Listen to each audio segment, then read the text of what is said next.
everybody. You're not here yet. That's okay. We'll wait for you. I'm kidding. It's recorded. You can get here whenever you want. Lily couldn't make it today. She had an emergency come up. I don't believe it was her. It was a relative. So she had to run and take care of some things. But we got Pookie back, our faceless favorite co-host. Actually, we got part of a face today. I don't know if that's really you or not, Pookie. I rarely get a chance to ever see you. I actually shot that through a peephole. Is it true you're a photographer? Yeah, I try. I haven't done any weddings or anything lately just because I've been here, which is good. But yeah, I still got all the equipment and the that's so a that skill explains set. why you like to be on the other side of the lens. Oh, yeah. Yeah, I would never. Yeah. So Pookie's going to be doing our charting for us. I love his charting. It's professional compared to mine. I'm a layman, so I love watching him. I learned so much. I hope you guys are too. So thanks, Pookie, for stepping in at the very last minute for me. Oh, yeah, absolutely. Yeah, I'm glad I actually saw that message.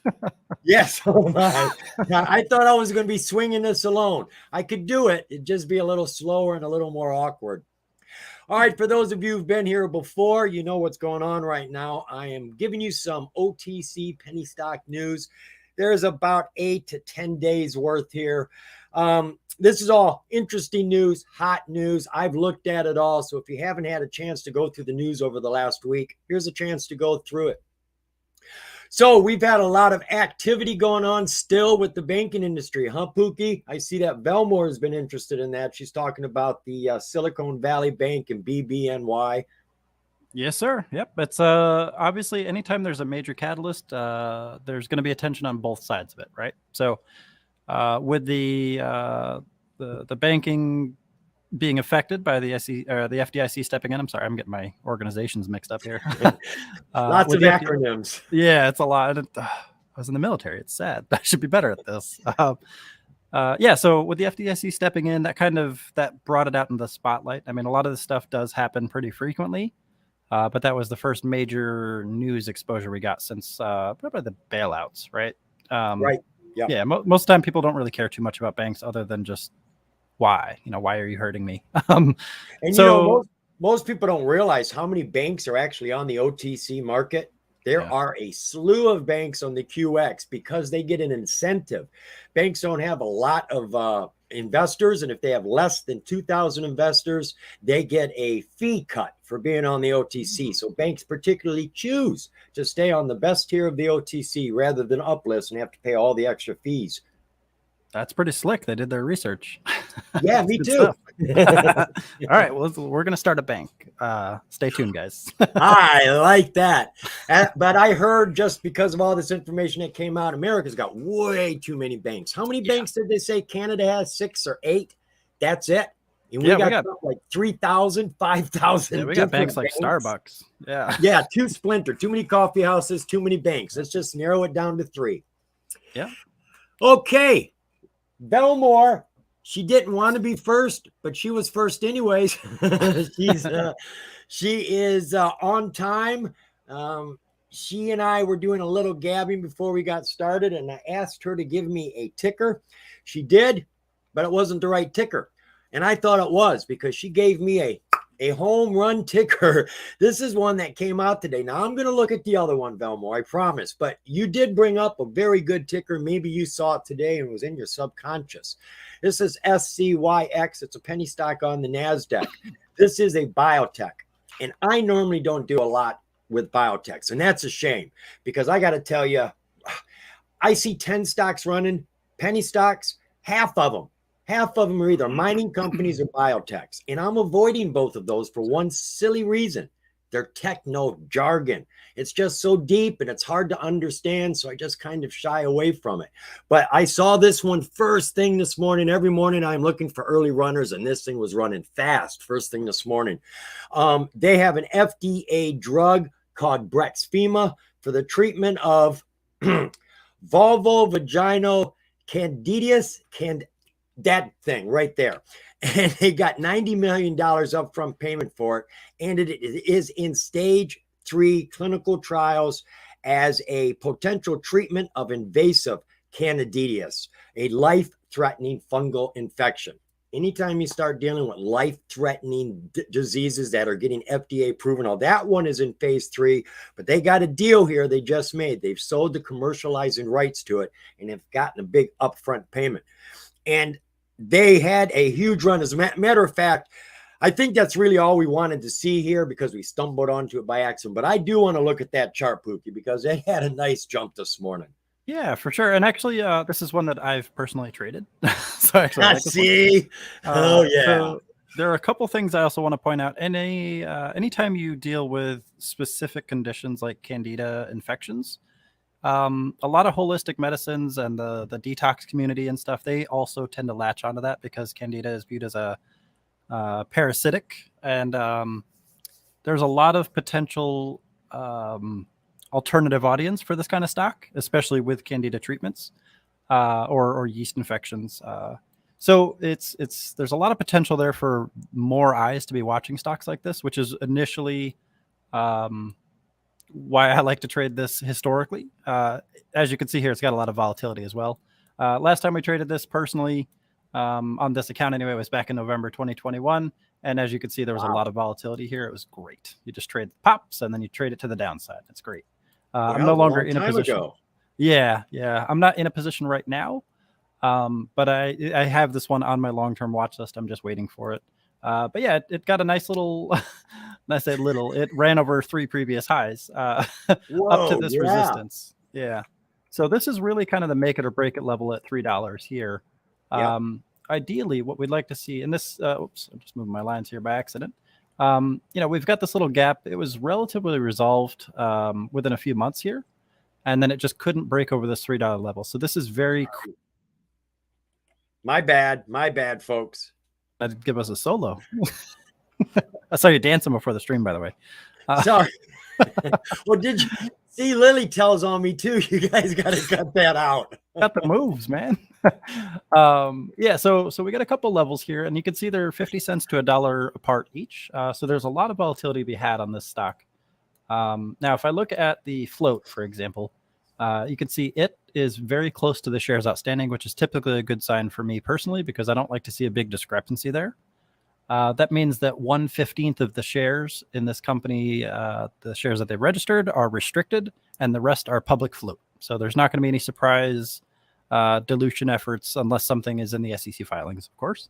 But that's typically a good sign as if they're close together.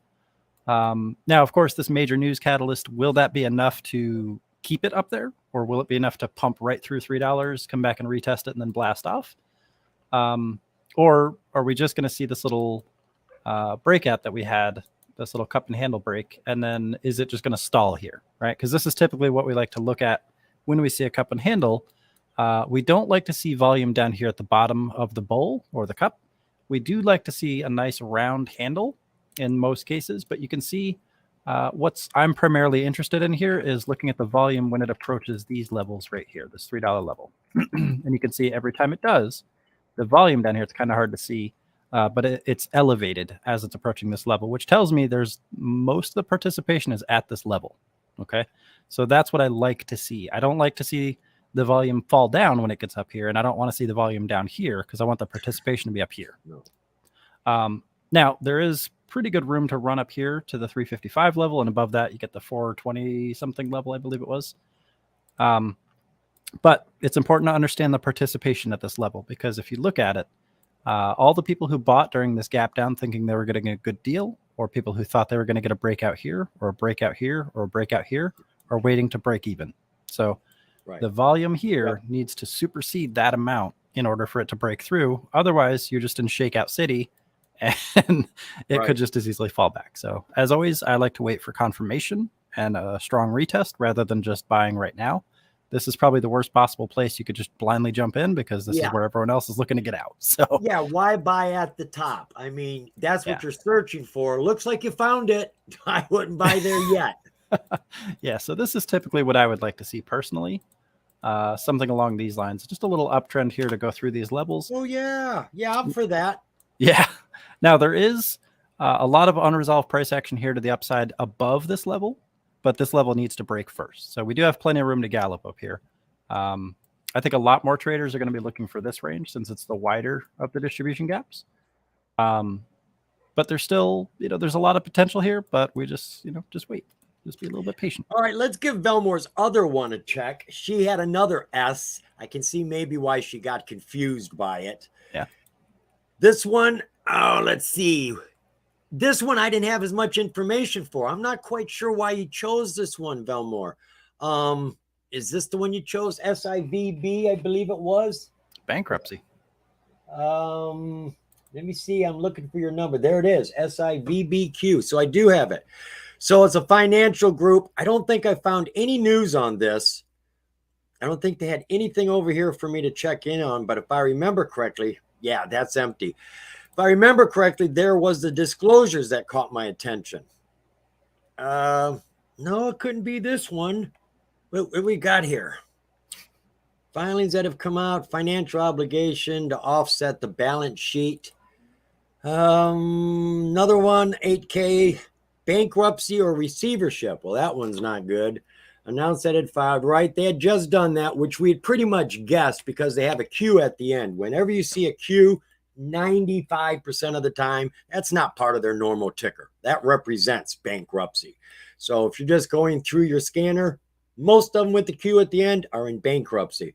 Normally about a half a dozen of them out there at a time. I don't see anything else going on without having to dive into this deep, changing their officers around, stuff like that. Let's take a look at their share count, see if there's anything impressive. I'm not sure what the float is, but it's under 60 million. Financials, anything impressive here? Oh, what is wrong with my internet today? I think it's because I never look at banks. They're stale. They haven't been up on my page very long. Nothing. So I don't have a whole lot of information on this. Well, we've got this coming in. Lucky us. This is a, let me see if we've got this. Nope. So that was quarterly. They don't give us an annual, but they give us a quarterly. They're doing $1.3 billion. There's 3 zeros we got to throw behind that. $1.3 billion at the end of 2022. But there's no cost of revenue here. They show us no expense and they show us no gross profit. I'm not quite sure why that is. Outside of that, I don't see anything else that can be considered. Something needs to be considered. What an increase in volume today from 4.3 million to 54 million. What the heck am I missing? Just real quick here, folks. I'm going to do a Google search because obviously we're missing something here. I'm not going to dive into it deep, but I do want to see if there's anything that's just sitting up there at the top of the news. Come over here to news. I always go straight to the news and sort by date. So I get the most recent piece up at the top. No,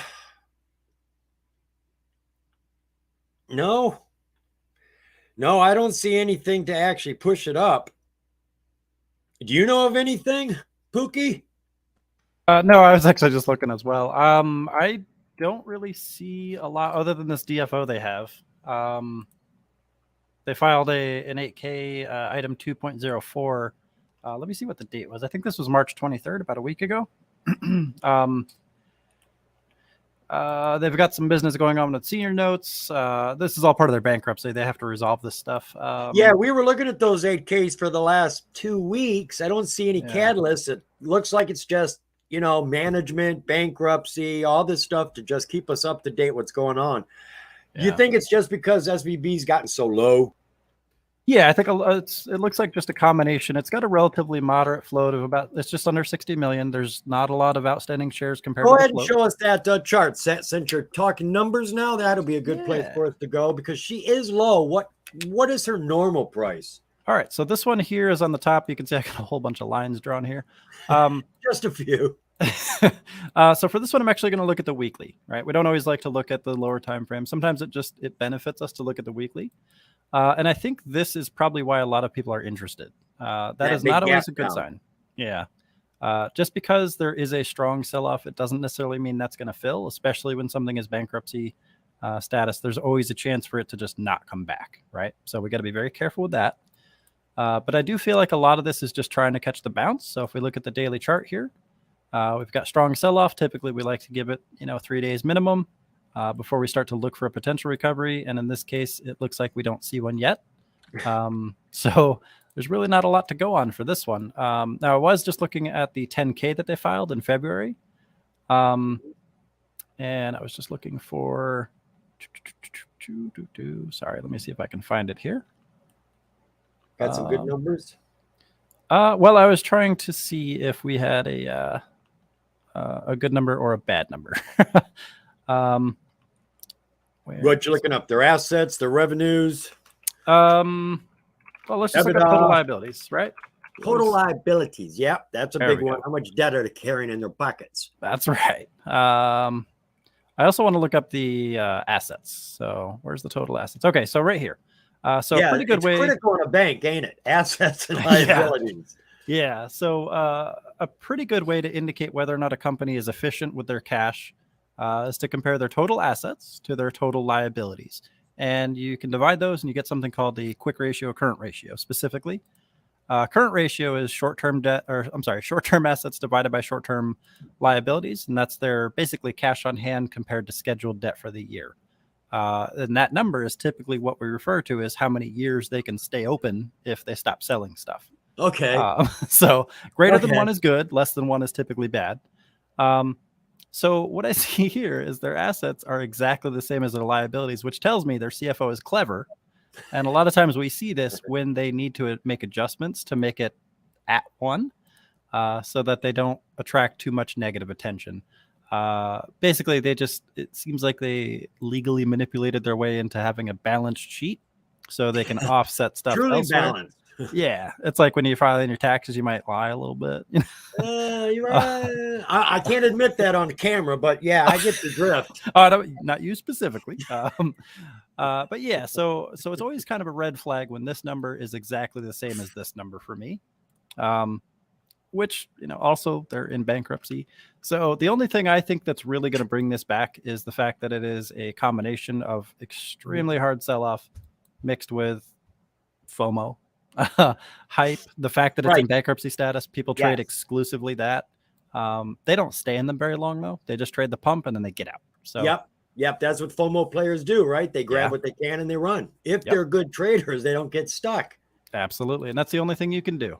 So for this one, you can't really look at the time frames that are high. You can't look at the daily, you can't look at the 1 hour. It's way below anywhere where there's a reasonable level that's going to be respected.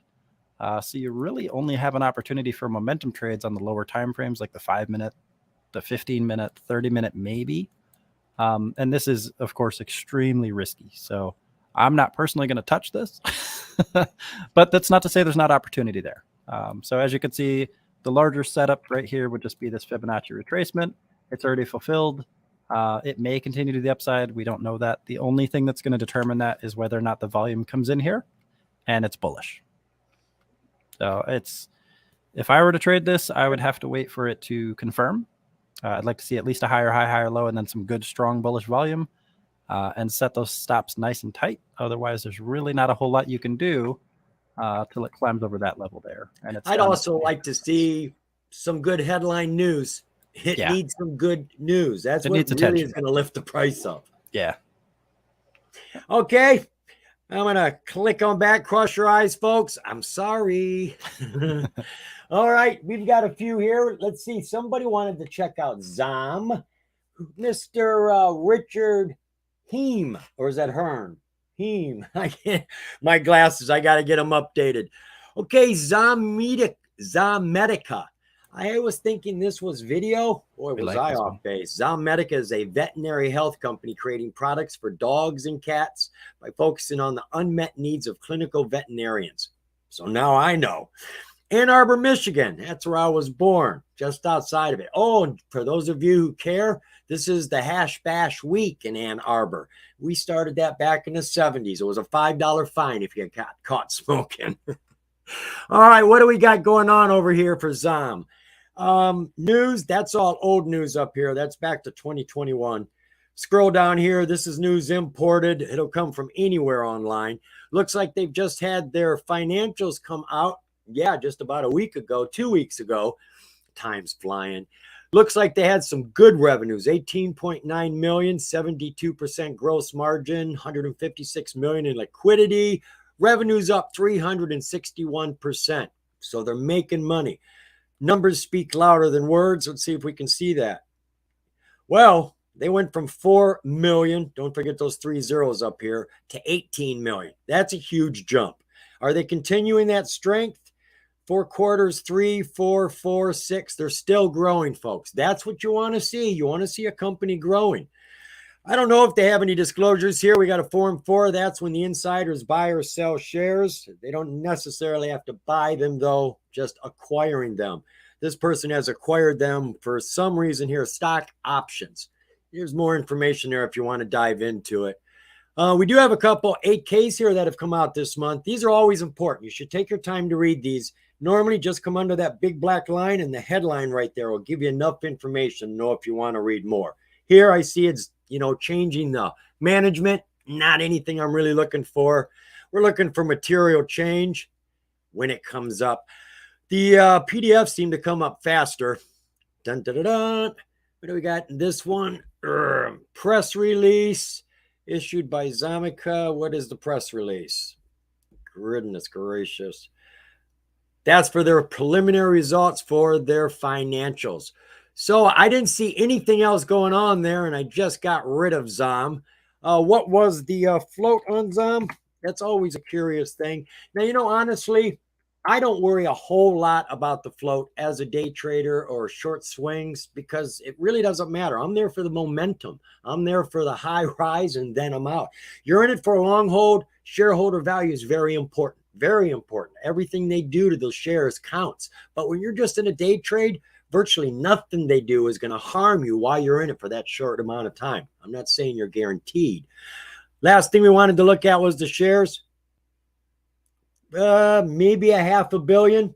That's what it looks like. So it's not a great share structure, but if you're just jumping into it for the short play, no big deal. I do see the price is super low right now. Now, when we look at the charts, we'll find out if they've been under $1 for 6 months. You're under $1 for 6 months on the major exchange, you get threatened. You get warned that you better get your price up over $1 for 10 days straight, normally within 6 months, or they'll throw you down to the OTC just like that. And they mean serious business about that. So let's take a look at the chart for ZOM and see what's going on there. See if she's been under for more than 6 months. Oh, yeah. So this is actually another one of my favorites. Now you've touched on a couple key points here, and it's very important to understand the beast you're wrestling with when it comes to these sort of things. So, yes, you're absolutely right. The only thing I really look at for the float is the relationship between the outstanding and the free float. Because, again, the only thing that really tells us is whether or not they're likely to do a surprise dilution event, such as dropping an offering or something like that. Otherwise, yeah, we don't care. Now, if you look at this stock, and I've got it up on the top chart here, you can ignore the bottom one. You can see one specific thing that I like about this stock, and that is volatility, but it's a double-edged sword. So when it comes to runs and making profits, this stock gets a lot of attention. A lot of people get it confused with XOM, ExxonMobil. It's an energy fuel stock. A lot of people think it's Zoom. So anytime Microsoft prints something out there, I'm going to buy ZOM. I remember the confusion about 3 years ago. ZOM got all of Zoom's shares, and then everyone found out, and everyone exited ZOM real quick. And ran over to Zoom. And that's exactly what happens. Every time this thing has a big run, it makes profits. It gives them right back and then some. So it's very important not to try to marry a stock like this. Now, this is the daily chart. So you can see, obviously, when it was going through the coaster here, right? Had this big run up, and then it just sold off. Now, this is comprised of a series of these little mountains, and I do some painting on the side. I was going to turn one of these into a landscape at some point. But you can see it's got a good history of those pops. Now, the problem with these heavy dilution stocks on the NYSE a lot of times is they run into this. If the long-term trend is bearish, really no matter what the company does, it has to overwhelm that trend and sustain in order to see a change in trend.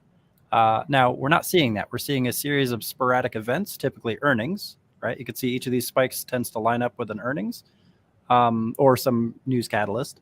And then it just gives them right back. It's not sustaining long enough, which means there's not a lot of long-term institutional faith in these companies. So one thing I personally want to look at really quick is just the FinViz. And this is one, again, we've traded quite a bit, but I want to show you guys something. If you look at the institutional ownership on this, it's less than 10%. Insider ownership is less than 1.5%. The quick ratio, current ratio is 15.5, 15.8, which means that in theory, this company could close its doors and survive for about 15 years. That's not accurate with this specific company. But it's a good gauge of how things are viewed, right? So I like trading this company, but I don't like investing in companies like this. So if you're a day trader and you're okay with that, have fun. It's pretty awesome as long as you keep those stops nice and tight. There's plenty of liquidity. You're going to get filled most of the time. There's almost 1 billion shares, so have fun, right? But make sure you keep those stops nice and tight. And when you see a situation like this, if you were to take an entry here, your stop should be right there because you want it nice and tight, and you want at least a 1-to-1 risk reward in these cases. But really, it's just about identifying those gaps and identifying the volume when it comes in, and that's about all you can do in situations like this. Now, they did file an item 1.01 and a 1.02, so that's entry into a material definitive agreement and termination of a material definitive agreement. And this is part of their longer-term restructure. So it's actually it's pretty good, right? They've entered an agreement to incorporate new software. They got some future catalysts in the works, but nothing we can really use right now. So typically when we look through the 8Ks and stuff like that, we like to look for catalyst times, specifically dates, because we know time can be a support and resistance as well. But in this one, there's really not a whole lot we can do until these things start to pop off. So this catalyst right here, this restructure is going to be applicable for pretty much the next 2 years. So we're going to see another series of 8Ks, another series of events happening. But it's going to happen one at a time. So unless you're in tune with the company, maybe you're listening to their calls, you're not going to know when those happen. So right. I would personally add this to a watch list and just watch the volume.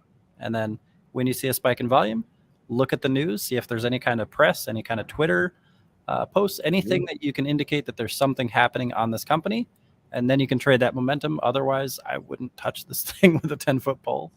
But that's my personal view. We've traded this a lot, and there's a lot of potential profits. You just have to know how to get them and then get out. So same as the last one. Same as the last one. That's what I was thinking. I've heard this before. I have a script. All right. All right. Velmore brought up the fact that I'd overlooked, and I'd actually seen it, but I had forgotten. We're going to talk about VESO here. That comes from Michael, but Thomas wanted the update on HNRC and the WDHI. I don't blame you. I don't know that there's actually anything else to say about it. I can check here, but it seems to me that we are in a holding pattern, still waiting for FINRA to give us those dividends. HNRC was climbing there for a while. That was because of her strong financials and that she came out declaring that according to their reevaluation of assets, the stock is now worth $1.35 rather than $1.05, which was what the last one said. But they're not giving us our dividend. 2337. Yep, that was the last piece of news we've got. So everything is on course. Everything is happening. It just isn't happening as fast. I realize this is a whole quarter. We were told we were going to have these like 10 days after 15 days after the 16th on the 30th. Here it is virtually 90 days later, and we still don't have them. Wow. It's frustrating. I'm very aggravated. It's not the first time I've seen stuff happen with dividends. Normally, though, it's just not fair to blame the company, especially when they can prove and everybody else is verified. Everything has been filed with FINRA. Everything is in place. It's in FINRA's hands right now. And FINRA does not have disclosures. They don't tell us how far along they are on anything. Everybody else has to be transparent. FINRA runs what they want to do behind the curtain. Thank you, Mr. Oz. So until they do what they're going to do, we're in a holding pattern, and HNRC is probably not going to get as much growth until we get those dividends and quit holding her liable for it. Yeah, I would like to show you something if you don't mind. Yeah, no. Okay, so if you guys want to learn a really cool... Damn it. Sorry. No, that was my fault because I'm not seeing you pop up your screen anymore. So I got to jump back and I hit you instead of your Oh, screen.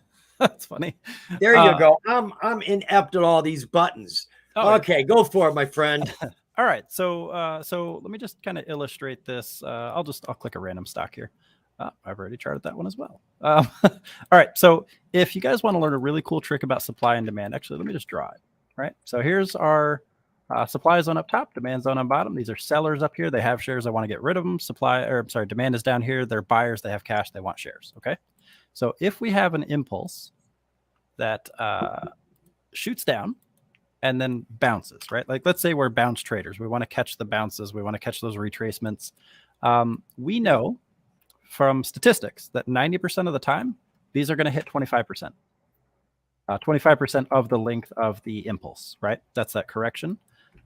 So our goal is to enter below 12.5% if we see a validation of that bottom, right? And then that's how we can get those pretty consistent trades by waiting for the bottom to validate and then pulling back up. So if we look at HNRC, that's exactly what happened, right? There was no bottom that validated and pushed over a previous high until right here. And this is below the 12.5%. So if we were to, let me see if I can make these lines a little bit skinnier so they're not so obnoxious, okay? So this is the sell-off, and you got this anomaly here. Maybe you took an entry, maybe you took a small loss. But the real meat of this comes with a longer impulse. Okay, so you might have also looked, maybe it's got divergence. I didn't actually look at it yet on that scale, but it looks like it does. So what you're seeing here is a series of lower lows, lower highs. So this is not something you can actively trade against unless you're looking for just those quick scalps. All right, so right here though, if we zoom in, we've got this lower low, lower high, lower low situation. And this right here is the level that we want to watch for a break. Okay, and that's exactly what happened. You got a huge break over that, huge volume, and then you set your stop loss right there. And the goal is to get it from this area to that area. That's 114, 116% trade, assuming you get filled and all that good stuff. But this is a setup that you guys can trade 90% of the time. It's going to hit that level. 6 out of 10 times it's going to hit 50%. 4 out of 10 times it's going to hit 61.8%. What we don't want to do is enter trades between those two levels because that's where it has to make a decision. And you can see it did here. It just fell right back down. So this is the riskiest area to take an entry, in my opinion. We call that no man's land. But if you're looking for those consistent bounces, that's a really good, reliable setup that you can use a lot. The trick is to wait for that bottom to actually validate and then peak over a previous high in good volume. So. Aren't you guys glad we are recording this? You better watch what Pookie just did over and over again. These are quick, short plays, showing you confirmation, showing you where to get out, the exit. That's a plan. That's a strategy. That's something to put in a notebook somewhere. Go record that and save it. That's how I make a lot of my money. It's just these little bounces. And they happen. I mean, that's what the market is about. Bounces. Nothing goes straight. Everything bounces down or up. But you can count on a bounce 100%. It's the only thing you can count on in the market is the bounce. Yeah, that's it. And not to get too philosophical here, but if you can break things down into terms of supply and demand and visualize those over time, trading gets a lot easier. So I'm not going to hijack the stream or anything, but this is something that I do like to share on my PB Advanced stream. So folks, we do this to hopefully get you curious enough to the information we have, the people we have, the quality of training we're giving for our Discord group, Penny Boys.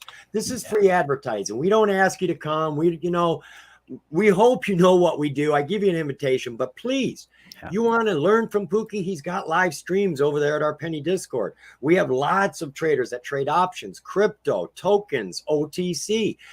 And I got to say, the OTC is the least. We started that about 1.5 years ago, and it's growing slow because the OTC has been falling. But the major markets have always had a lot of traders, and we've got a lot of people like Pookie who know their stuff inside and out. So if you're looking for some healthy training, we have tips, we have alerts. Some are paid for, lots of them are free, lots of conversation all day long. So if you want to be a part of that, I invite you. Come on in.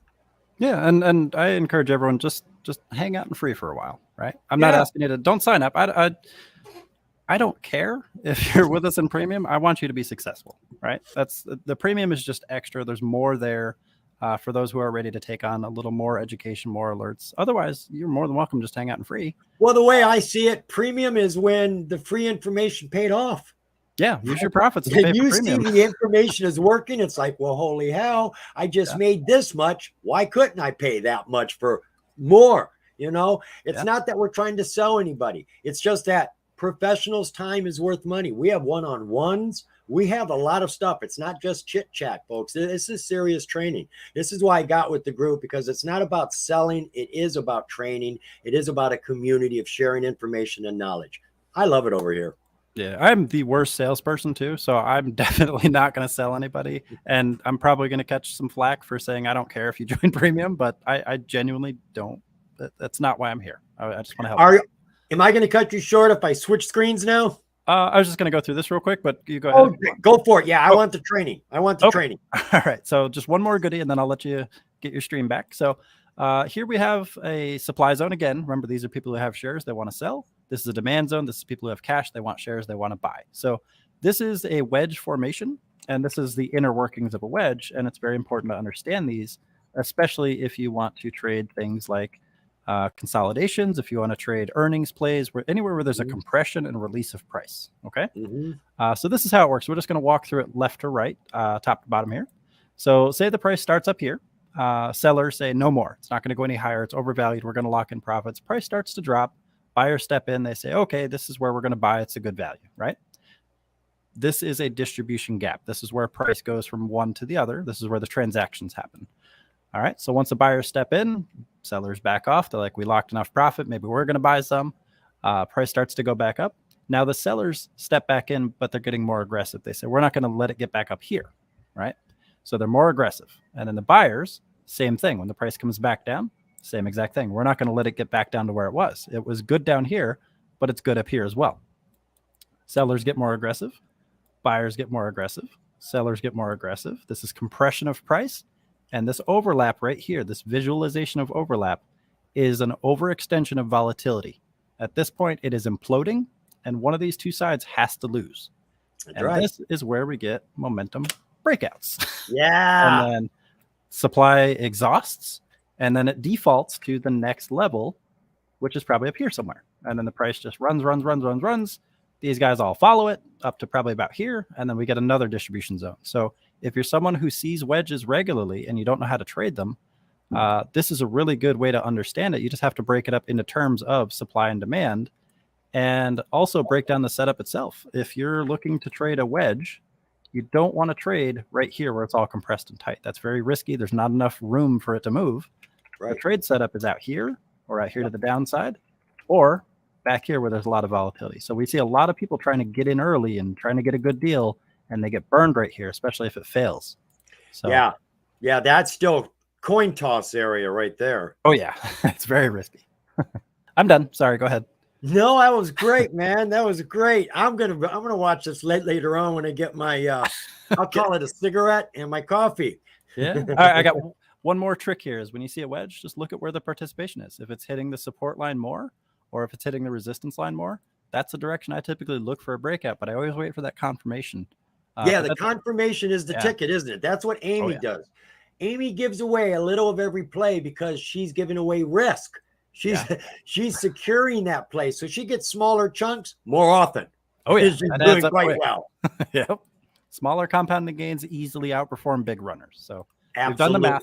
I promise it works. You just have to be patient. That's all. Go ahead. I'm sorry. I keep stealing your stream.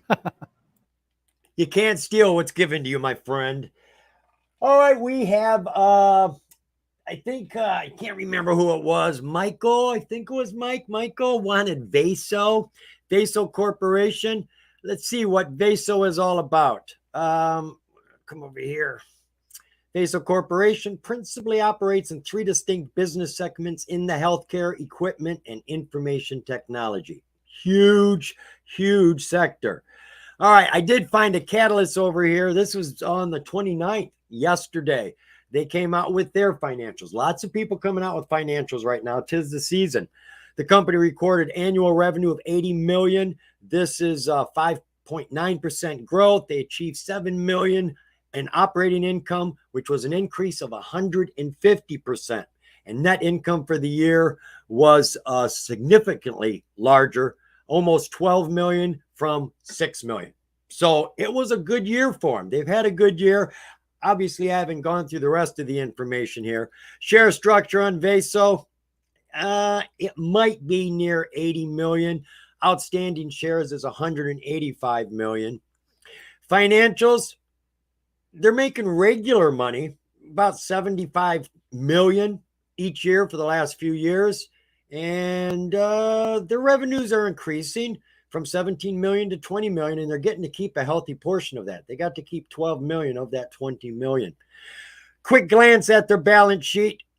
We do like to look at their assets and liabilities. When it'll come up, hello. All right, total assets. We've got 58 million. You got to put 3 zeros behind these as well. Total liabilities, 44. So they are, heavy, but they've got more assets. So they're not underwater. They're making more money. Things are looking good. Final thing to look at is their disclosures. Their financial is the most current piece of information they got here. And yeah, the rest are pretty old. We're going way back. And everything looks secure over here. On the OTC market, the more green ticks you see over here, the better they are. They're looking real sweet here. So what is the chart looking like for us? Yeah, so I was actually just looking at that. Let me go ahead and put it up here. I know you were. Sorry. Drawing it all up for us. Yeah. So obviously this is going to be a little bit skewed, right? Because they don't have the same chart history as some of the other stocks that we've looked at, given their history of probably dilution and going OTC and stuff. So you can't really use this information too reliably. But what we can see is a huge dip, a huge rally, and then compression here, and then release to the upside. Now, this is not purely price action. Again, there's dilution and stuff, which affects the way this looks. So you can't just take this at face value. But what you can see is the volume across these. And this is kind of an old school cheater's trick when you see a chart like this that is not honest, I guess. So what you can do is you can look at these spikes and compare them with the relative current volume. Of course, these are adjusted along with the dilution, so it's not skewed like the price action is. So that's just a little bit of a trick there. So this is the weekly chart. We can't really use much information here other than these maybe 3 or 4 levels, right? We see some good consolidation down here between 4 and 7 cents. We got a good level between maybe 16, 21 cents, 22 cents. And then the one that it's in right now, which it's near the top half of, is approaching the recent high of 29 cents. So if I bump this down to the daily chart, what we can see is that it respects these levels recently and historically. And more importantly, we've got some choppiness here. So unfortunately, right now we're in the top half of this, so there's really not a lot we can do. But if I draw a midline here, okay, we would like our entries to be off this level as well as down here. So we'd like to see a confirmation just above these levels here. Looks like we kind of missed it, and that's okay. Now, this has a choice to make at 29 cents. It can either push above it or it can become a triple top. If it becomes a triple top or fails to make a higher high, it's probably just going to come back and test the support line, at which point we'll just have another compression here, some sort of ascending wedge. So basically, this is what we'll probably see if it can't break above this level. Maybe some consolidation on one level or the other. And then maybe a bounce after that. So for right now, we're in a good range for some volatility, but we have to be very careful about when we take advantage of that. So I'd like to really see it come back and test this level right here. We had good, strong confluence right here. I'd like to see some off this area, but it needs to make a decision here first. Otherwise, none of this matters. So, right. So we'll see. And then, of course, when it gets up here, we really don't want to take too many trades aggressively. It's always better to wait for a breakout and look for a confirmation at that point. So I would say trade opportunities for me personally would be somewhere in this area. I probably wouldn't draw an extra lines here. I probably wouldn't trade it up here, but I would like to see a break, a retest, and then a push. And then at that point, that's another trade opportunity. Otherwise, the only other real trade opportunity is going to be down here, maybe down at this level down here if it fails. Some sort of bounce, whether it's off this level, or this level. That's our kind of tertiary trade opportunity. Good. He was not cut off there. He was just finished. Yeah, I'm sorry. That's all I had to say. Okay. We have got Kegs. Not Kegs wants to look. Somebody wants to look at Kegs. I keep losing the names here, but where did you go, Kegs? All right, I don't know who wanted. There it is, Travis. Whew. Mr. Travis. Kegs, he says, is down to 0002 again, just that much off of the floor. 0001. It is 100% up off of that, if that makes you feel better. This is 1812 Brewing Company. Actually, they do have a lot of things going on right now. This piece of news came out March 9th. They give us a lot of updates here. This is an American company that's brewing beer. They've got this 1812 War of 1812 Amber Ale. I've seen this company quite a lot over the last couple of years. And they are in the U.S. brewing it, and their factory, their manufacturers, is very close to the Canadian line, so they would like to do business in Canada. And they have now asked for permission from Canada, and they give us a lot of information here. More recently, the company's begun discussions with Vancouver, BC-based Beverage Concepts for distribution of their beer in British Columbia, in Alberta. They're already distributing it in 5 boroughs of New York. They say it's available in 45 states right now, and that's what it's all about, is their distribution. And when you look at their news, you can see that is what they're working on. Is this their current news? Yeah, that's current news here. Let me see here. They've got some information here about shares. Company retires 3.4 billion shares of outstanding stock. You can't overlook that. That was done in January. 3.4 billion shares. That's outstanding. We're going to have to look at the share count. Distribution in New York, processing products for Canada. They've got a lot of things going on. They just made a deal here. 1812 Brewing Company signs memorandum of understanding with ERA Putics to facilitate investment and product commercialization, supporting a $4 million pre-money valuation. They've got a lot of things happening. I'm interested in that share structure. You take away 3.4 billion, you must have billions. That's right. You don't take away 3.4 billion, retire them, and leave 50 million. No, you don't do that. We got 4.1 million, probably at least 3.5 billion in the float. So it's overwhelming. And that's quite scary when you've got a company that's starting to have some success, starting to pull in some revenues. I'm presuming they got money coming in. The first thing they want to do is make their stock look attractive. And a stock at 0002 does not look attractive. So they're going to want to get the price up. Now, we don't like to see a reverse split at any time, but if you're going to have it, you want them at least to do an uplist, get off to the paint, go to the QB or the NASDAQ, something like that. If they're just pushing the price up to get off of the floor, you know what normally happens down here? It goes back to the floor. You end up losing not only your shares, but end up exponentially holding a bigger bag than you ever thought you could hold. And then you say, I'm going to be holding this thing for 20 years. So I'm not excited right now. I like Kegs. I like their business model from what I see. It looks like the money should be coming in, but the share structure and the price, that is screaming, beware Will Robinson. Does the chart look like it's had any hope at all here recently, or has it been down for a long time, Pookie? Yeah, so you actually hit that right on the head. This company, dilution is their demon, right? they have so many shares. It's going to be so hard to move this thing. There's nothing really we can use on the daily chart or the weekly chart for technical analysis, other than maybe identifying a couple levels, but they're just so far apart at this point. We're just kind of, as you said, on the floor. And it's going to take some effort to get off the floor. And we see this a lot. A company has, in their case, they have 10 billion shares for their authorized limit, which for those who don't know is the maximum number of shares that a company can legally create. So think of that like their limit, right? They took some shares down so they could get farther away from that limit, but there's no guarantee they're not just going to dump them right back. So got to be really, really careful with that. We had a pretty decent little run up here to 0.0017, and then it just immediately fell right back down. So there's really not a lot we can do that is technically oriented. So it's relying solely on the operations of the company itself. And as Jersey said, it's a little bit sketchy when they do that. So yeah, so we'll see. For those of you who didn't catch that, he called me Jersey. That is the initials of my name, John Eric Zidar, Jerzi.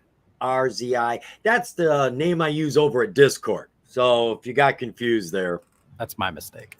No, hey, I've got people that follow me on Google and follow me on Twitter, and they're not the same handle, and they've got to introduce themselves to me. It's like, oh, I recognize you now. All right, we have a question about Revlon. I've got it up here. Somebody asked this question to me a little while ago, and here was my reply. They wanted to know about the shares. They heard that the shares were going to be wiped out. Well, yeah, they're going to be wiped out because Revlon's going private. That's what they say here. The company is expected to emerge from Chapter 11 bankruptcy as a privately held company. So any shares held in Revlon will sooner or later be dead. So if you're hanging on to them thinking this is going to recover now and get back onto the NASDAQ, it doesn't look like it. Looks like they're going to have a deal and they're going to be bought out and go private. So there's the biggest heads up I can give you there. Have you heard anything about Revlon, Pookie? It's been in bankruptcy for quite a while. No, I was just looking at the news on that one. I actually don't follow this one. Not into makeup? Not these days. No, I mean, the weekends are the weekends, but I'm just kidding. So, I mean, there is a big gap here. I mean, that might lure some bankruptcy players in, but it hasn't seen the sustainable. Yeah, that's the weird thing. There's day traders. These stocks that go into bankruptcy, they're being delisted from the NASDAQ. Whatever their horrible, horrible news is, it runs. As soon as that bad news comes, it's like these vultures come, and it's like, that's the kind of meat I'm looking for. And you get these tremendous surges, and you know darn well things aren't going to get better. They're going to get worse for a long time and still. So, I mean, I'm not surprised to see that bad news is being affected nicely on the charts. It's not rare. Oh yeah, it's opportunity. That's all it is. There's opportunists, and they are the buzzards that know how to survive. They just get in, get a bite, and get out. They fly away. They're not hanging around for the other scavengers and the ultimate decay that is bankruptcy. Some companies do come out of bankruptcy. It's a process that allows a company to restructure in order to potentially survive. Right. But once they announce that it's liquidation time, that's it. There's no getting out of that. Yeah, bankruptcy is a tool. It's a way to restructure. It gives you a chance to get that debt put in the right places. It normally doesn't mean we're going away. It just means we need time off so that we can't be bothered while we fix the problem. Yeah. And most of them come back, but not all of them. And now is the season. There's a lot of bankruptcies, a lot of companies. Now we're looking at banks. I mean, the repercussions are getting out there. It's got to affect every sector. When you have inflation, when you have these supply problems, our entire economy is changing. It is going through some changes right now. And I don't think anybody knows where it's going to settle, which is why we haven't got a hold of this inflation problem yet. The government it's all new. We got a lot of new factors involved in this economy now that we've not had before with an inflation problem. It's new for sure. All right, I got a ticker here, HDRC. T-Rick, are you sure that's the one you wanted me to look at, buddy? HDRC isn't coming up. Is it HNRC? We did already talk about that one, if that's what it was.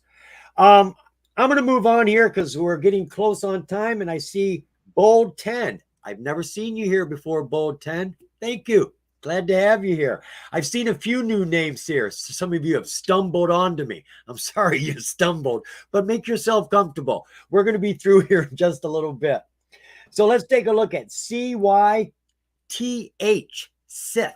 I'm not quite sure what Sith is about, but I can throw it up there. Blind yourself, think.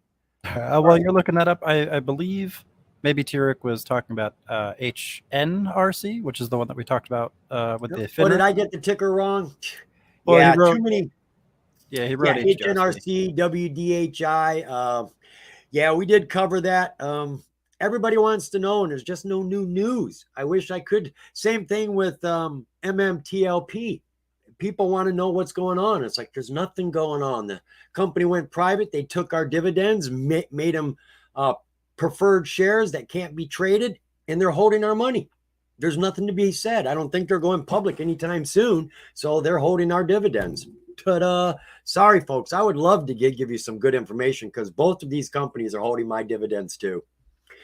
So Sith, what is Sith all about? It's a therapeutics company, clinical stage biotechnology company, develops cyclodextrin-based products for the treatment of Niemann-Pick disease and Alzheimer's. That's the only word I understood was Alzheimer's. I didn't understand anything else I read there. Share structure on the company. It's a low float. It's under 10 million, whatever it is. That is nice. Financials, are they actually making money? Well, they're on the NASDAQ. I would hope so. A lot of the biotechs on the OTC are just exploration, research and development, meaning they're just leeches, still sucking money out of us, paying for all of their exploration. This one's actually got something going on, and they're actually paying for it. So that means they're probably making something. $1.3 million. They're just kind of hanging in there with what they normally do. No big growth going on here. Matter of fact, they took a serious drop the very last quarter of last year, and they are running at a loss right now. News. What new drug? I hate reading the news on these biotechs. By golly, it's the worst news in the world to read. That's 2020. That's not going to do us any good. I've been spared. And we have, of course we do, a business update and full year financial reports. God, lots of information in these. And I hope you're reading these, folks. If you guys are asking about these stocks, hopefully you're running over here and at least looking at the links I'm bringing up, because if I can bring them up, you can bring them up too. Pivotal phase 3. Well, there's something that they are in a phase 3 trial. They got another one in phase 2 trial. Alzheimer's disease and Niemann-Pick disease, and completed financials. So let's see if we can grab anything out of here. I'm not going to go into much of the studies. That's the technical stuff. No dollar signs. Where's all them dollar signs? The company ended the year with approximately $1.5 million in cash. Good deal. Pro forma year end of cash, $5.2 million. Not bad there at all. Net loss for the year. Okay, this is important too. $15.5 million. Well, the company ended the year with $1.5 million of cash. So it looks like they need more money coming in right now. I bet if we were to actually take a look at their balance sheet, it would not be as pretty as the revenues look. Let's take a look at that. Total assets, 4.2. Total liabilities, 3.4. Actually, they do have a little bit more. They've got their head above water. I don't see anything going on here that's an actual catalyst. Psychotherapist Federal Program. This needs to be looked at closer, folks. Phase 3 is the very last trial. This is the very last turn before you hit the finish line. And the phase 3 is basically to compare the new drug to any drug out there that does the same thing as this drug. Which one is better? Now, if you got 10 drugs out there you're competing against, phase 3 can take 5 years. It takes a lot of trials back and forth. But if they've got a drug that there's nothing out there for to compare it to, phase 3 can be very quick, very quick. It can get fast tracked. It can get orphan designation. This is support from the FDA, and it'll be out there quick, making money. I like to look at biotechs that have phase 3 drugs. So this piece of news here needs to be looked at closer. Does that chart look like any heat's building up? Do people see something coming on? Yes, actually, this is a really good demonstration of that wedge scenario. So let me go ahead and put the chart on. Yeah. So if we look historically back in 2021, we can see there was a nice little wedge form that happened back in October into December, the end of the year of 2020, and it finally broke to the downside in the fall of 2021. And you can see most of the participation is down here on that bearish trend line, as well as the volume. So when the volume is on the support line, that's where the contention is. That's where we look for the break in that direction. This one didn't come back and get a retest, but it did approach this resistance line, which was the previous resistance line. So it just can't break out. It had a really hard time breaking out. So retested here, and then we saw a gap down because everyone saw that as a confirmation, and they just rode it all the way down to 81 cents. So actually right here, we have a pretty interesting setup as well. So there's a little head and shoulders here, but it's coming from a downtrend. So there's really not much we can do. That is not a bearish reversal. In that case, it's a bearish continuation. But we do see some more compression here. So if I draw another line right here, and then I draw another line right here, we can compare the slopes of those, and we can see that they're converging, which means we have another opportunity for a potential break to the upside or the downside. This looks like it's got a lot of bearish sentiment. You can see right here, there's a lot of volume as it was coming down, a lot of bearish volume here. There is some up here, though, which is good for hope, but we can't use hope. We got to wait for a confirmation. And it seems like there's so much more volume to the downside here. I was actually looking at the company's website. Their pipeline is relatively small. They don't have any more. Oh, just those two? Yeah, but they're good. So Niemann Pick disease is a degenerative condition. It's a metabolic disorder, which is predominantly relying on dissolution of lipids and fats and stuff. So it's very it Yeah, see, does it's have a lot tough, of this treatments. technical Yeah, jargon, ain't it's it? hard to See what I mean? explain. It's hard to explain. So there are treatments out there for this. It's a rare disease, so it's not the best catalyst in this case. It is phase 3, and that's awesome. There's still likely to be a lot of volume, and if the volume can just push this over that line and just sustain a little bit, we could see a nice, beautiful run. It's got a very low float. That's Or perfect if the setup. FDA comes out with a nice piece of news that they can put out and it gets a catalyst, some sort of approval, Yeah. orphan designation, that's all it's going to take. It's those pieces of news. Biotechs are calm until the news comes. Then they rip and then they get calm again because there's a lot of downtime between each phase, a lot of downtime. Absolutely. And that's what we're going to see here with this Trapsol cyclo for Alzheimer's disease. Alzheimer's obviously is very difficult to treat. There are a lot of companies working on it. And we have seen some pretty significant breakthroughs recently, which is pretty cool. But this is in phase 2, enrollment and dosing underway. So phase 2 is a smaller set of trials. It's typically a couple dozen. Phase 3 is much larger. That's hundreds to thousands of patients on a global scale, potentially. Phase 2 is just a couple dozen, just to monitor the efficacy of the drug. So phase 1 is safety. Phase 2 is efficacy. Phase 3 is the proof of concept. It has to work, right? Exactly. So if we can see some promising results here in phase 2, now, who knows how long that could be? You got to look at clinicaltrials.gov and see when the deadlines are for this study, see the parameters of it, and then kind of make that judgment call if you're familiar with these. But if we see some results that wow people, we might get a good run off of this when that phase 2 information is announced. Otherwise, I think we're going to get probably some pretty mediocre news on this because they really have to step it up for this particular condition in order for it to cause a huge run.